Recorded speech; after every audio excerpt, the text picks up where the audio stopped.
د ښځو په نړیواله ورځ د پاکستان وزیر اعظم ښاغلي شهباز شریف ژمنه کړې ده چې د حکومت به د میرمنو د حقونو ورکړه او تحفظ باوري کوي. وزیر اعظم بیا د پاکستان زندانونو کې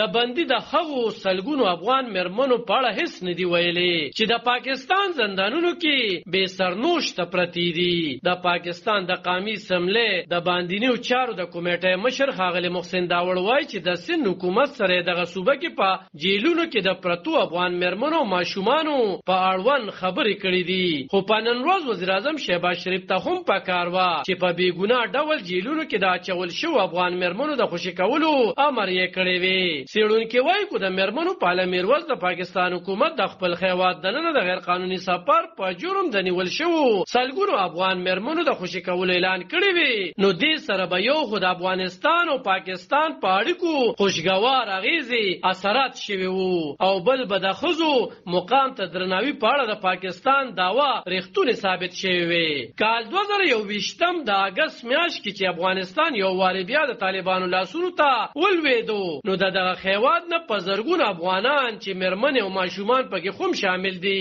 پاکستان ته د سرپناه وړلو په هڅه کې په داسې حال کې د پاکستان دننه نیول شوي چې ویزې یا نور سفري دستاویزات نه لري. وزیر اعظم شهباز شریف د ښځو د نړیوالې ورځې په اړوند خپل پیغام کې ویلي چې د ښځو نړیواله ورځ په نړیواله کچه ټولنه کې د ښځو د مهم کردار پیژندنې او د انساني تعذیب په ارتقا کې د دوی د اعتراف ورځ ده. هغه ویلي چې تاریخ د دې خبرې گواهی کوي چې انساني ټولنه کې پرمختیا د ښځو د تعمیري کردار ادا کولو پرته شونې نه وه. هغه ویلي چې اسلام 1600 کاله وړاندې ښځو ته د هغوی په حقونو ورکولو ټینګار کړی وو او د مور د قدمونو لاندې جنت ایښی او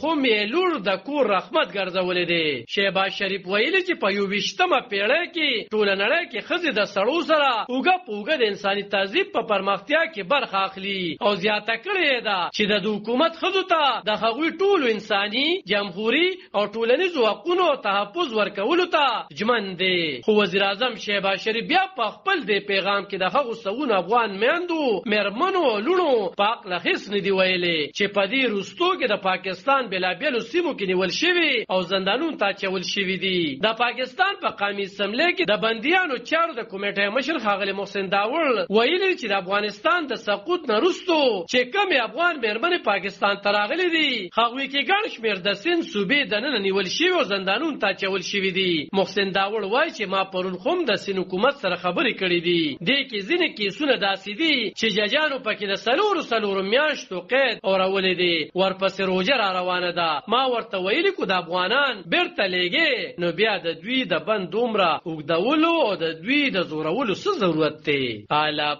خان شیرپو، دلبر نیوز 400. د ښځو په نړیوال